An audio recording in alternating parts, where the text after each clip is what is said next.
Heavy heavy সাংঘাতিক মাংসটা প্রচন্ড এবার 10 10 সত্যি। আসসালামু আলাইকুম ভিউয়ার্স, আমি নাজিয়া। স্বাগত আপনাদের আমার channel healthy lifestyle by Nazia.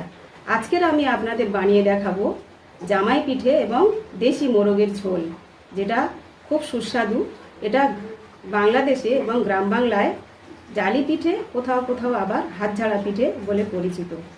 তাহলে চলুন আমরা আজকের দেখি কেমনভাবে জামাই পিঠে এবং দেশি মোরগের ঝোল তৈরি করতে হয়।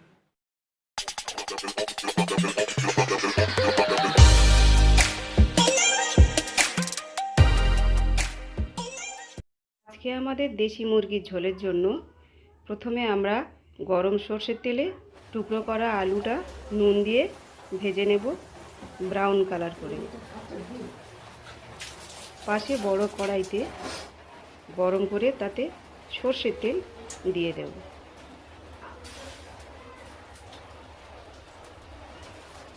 সর্ষের তেলের পরিমাণটা একটু বেশি দিতে হবে, কেননা আমরা আজকে হাতঝাড়া পিঠে দিয়ে খাবো।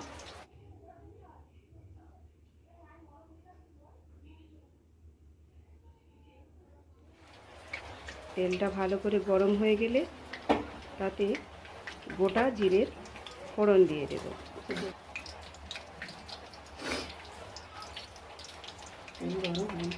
এবারে পেঁয়াজ দিচ্ছে,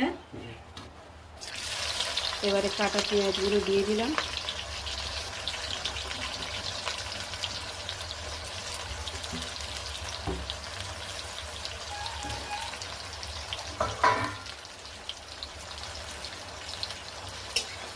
নাড়াচাড়া করে হালকা ব্রাউন কালারের করে নেব।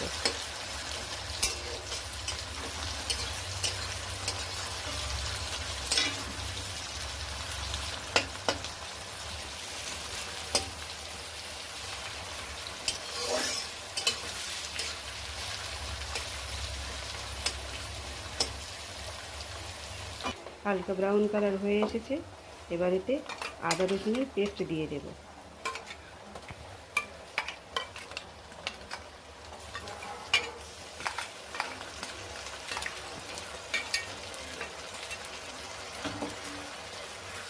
পেস্টটাকে ভালো করে নাড়াচাড়া করে যতক্ষণ না একটু তেল ছাড়া ছাড়া হয় ততক্ষণ একটু একটু করে নেড়ে দেব।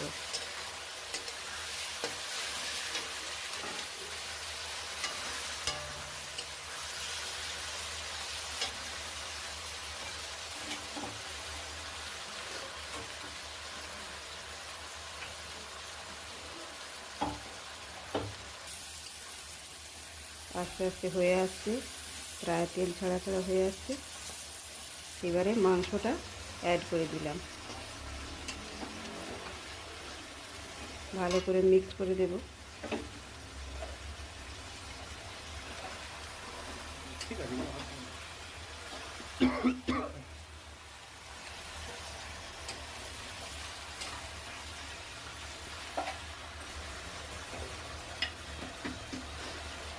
পরিমাণ মতন লবণ দিয়ে দিতে হবে। আমার একটু বেশি মাংস, তাই 2 চামচ লবণ দিয়ে দিচ্ছি। আপনারা যেমন মাংস সেই অনুপাতে লবণ দিয়ে দেবেন।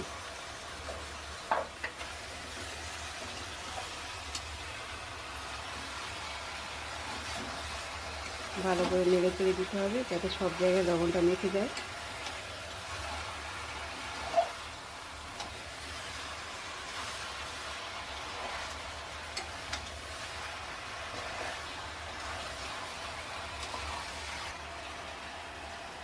এবারে গোটা লঙ্কা পেস্ট করে রেখেছিলাম সেটা অ্যাড করে দিলাম, আর সাথে সাথে হলুদ অ্যাড করে দেব। আমি 2 চামচ হলুদ দিলাম, আপনাদের মাংস অনুযায়ী হলুদটা আন্দাজ করে দেবেন।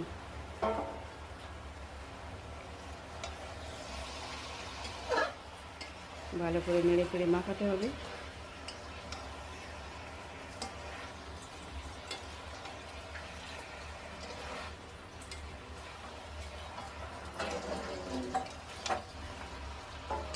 ভালো করে নেড়ে চেড়ে নিচ্ছি।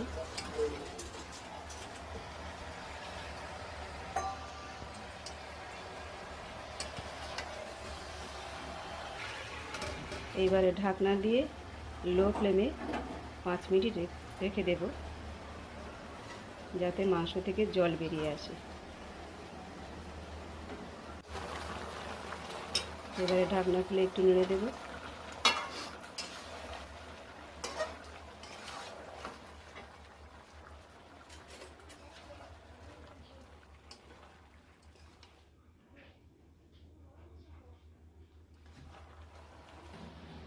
এবারে কাসুরি মেথি ওই ঢাকনার উপরে দিয়ে একটু গরম করে নেব, যাতে ভালো করে গুঁড়ো হতে পারে।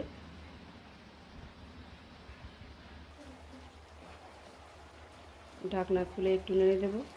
এবারে ভাজা আলুটাকে ওর সঙ্গে অ্যাড করে দেব।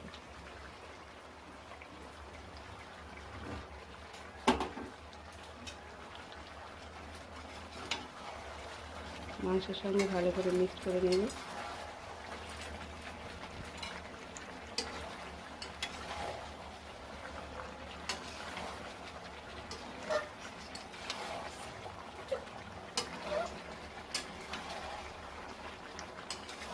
এবারে মাংসের সঙ্গে টক দইটা অ্যাড করে দেব।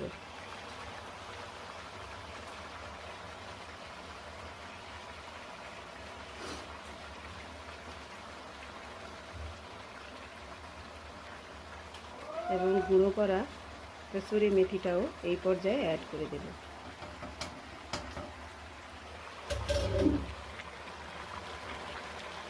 সমস্ত মাংস ভালো করে নেড়ে চেড়ে মাখিয়ে নিতে হবে কসুরি মেথি এবং দইটা।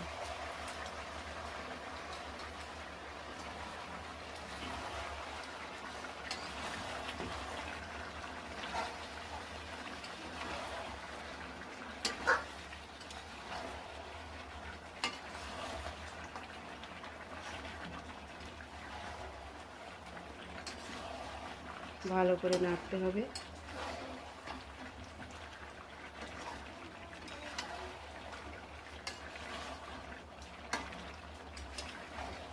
পাশে একটু গরম জল বসিয়ে দেব,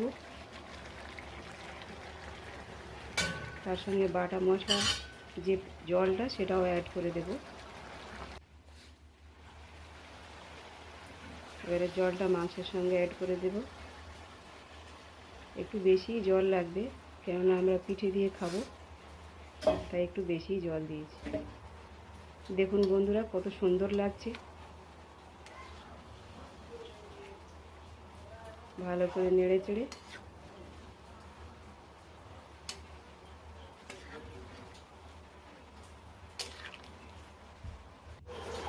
ঢাকনা দিয়ে দিচ্ছি এবং মিডিয়াম ফ্লেমে 15 মিনিট রেখে দেব মাংসটা সিদ্ধ হওয়ার জন্য। এবারে গোটা মশলা গুঁড়ো করে নেব। গরম মশলা সেটাকেও অ্যাড করে দিলাম। মাংসটা প্রায় শেষ পর্যায়ে।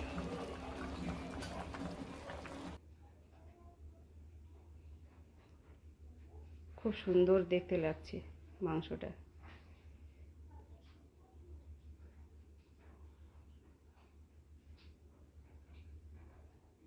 পাশে আমাদের হাতঝাড়া পিঠে শুরু হয়ে গেছে, পরের পর্যায়ে এটা দেখাবো। দেখুন বন্ধুরা শেষ মাংসটার কি সুন্দর দেখতে লেগে। আমরা জামাই পিঠে বা হাতঝাড়া পিঠে তৈরি করা শুরু করি। আমি এখানে 1 কিলো 250 আতপ চালের গুঁড়ো নিয়েছি, সেটাকে হাঁড়িতে ঢেলে নিয়েছি। এতে সৈন্দব লবণ 1 থেকে 1.5 চামচ দিতে হবে।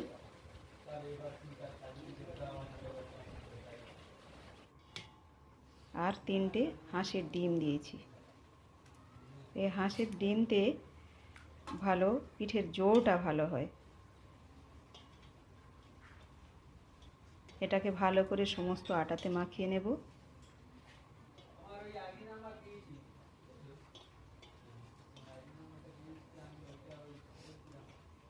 সুন্দর করে মাখানো হয়ে গেছে। এবারে জল দিয়ে দেব। অল্প অল্প করে জল দিয়ে ভালো করে মেখে নেব। পিঠের গোলাটা একটু পাতলা হওয়া দরকার, তাই একটু বেশি জল লাগবে।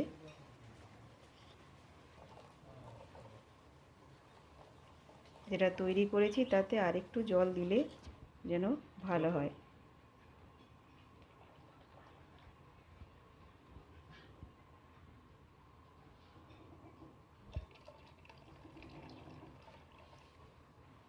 আর একটু জল দিয়ে ভালো করে হাত দিয়ে মেখে নেব। দেখুন বন্ধুরা কত পাতলা হয়েছে। এবারে আমি দেশি স্টাইলের একটা অয়েল ব্রাশ করে নেব। পেঁয়াজটাকে অর্ধেক করে কেটে তাতে কাঁটা চামচ গেঁথে নিলাম। এবার অল্প করে তেল মাখিয়ে সেটা কড়াতে মাখিয়ে দেব। আমি একটা আগে পিঠে তুলেছিলাম, তাই একটু পিঠের কড়া লেগে আছে। ভালো করে মাখিয়ে নিচ্ছি। এবার গোলাটাকে ভালো করে মাখিয়ে হাত দিয়ে ঝাড়া দিয়ে নেব। কড়াইয়ে গোল করে দিয়ে নেব, মাঝখানে একটা জোরে মেরে নেব, নিয়ে যাতে আটাটা মাঝখানে না জড়ো হয়ে যায়। এবারে ফাঁকা জায়গাগুলো ফিল করে নেব।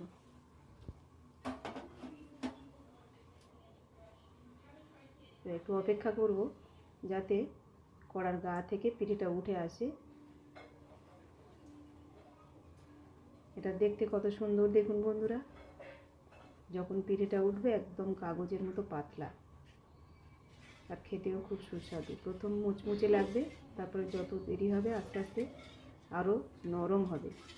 আর হাঁড়ির গোলাটাকে মাঝে মাঝে নেড়ে নিতে হবে। এই আগে যে পিঠেটা তুলেছিলাম সেটা এখানে আছে।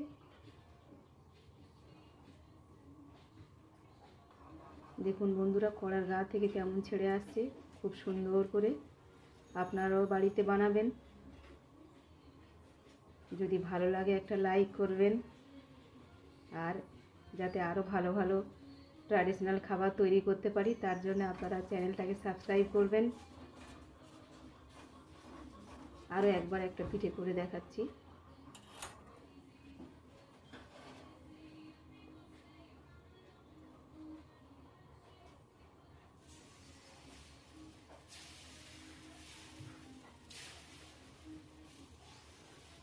পিঠেটা তৈরি করার পরে তারপরে আপনারা বাড়িতে মুরগির ঝোলের সঙ্গে খেয়ে দেখবেন।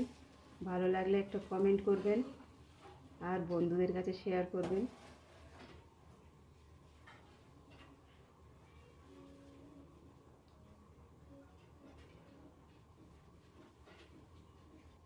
পিঠেটা প্রায় হয়ে এসছে। এইভাবে আমি সমস্ত পিঠে তৈরি করেছি। পরে আরও একটা কড়া বসিয়েছিলাম। দেখুন বন্ধুরা কত সুন্দর হয়েছে পিঠেটা। আমি এগুলোকে নিয়ে মুরগির ঝোলের সঙ্গে ডাইনিং টেবিলে সাজিয়ে নেব। দেখুন কত সুন্দর দেখতে হয়েছে, খেতেও তেমন সুস্বাদু।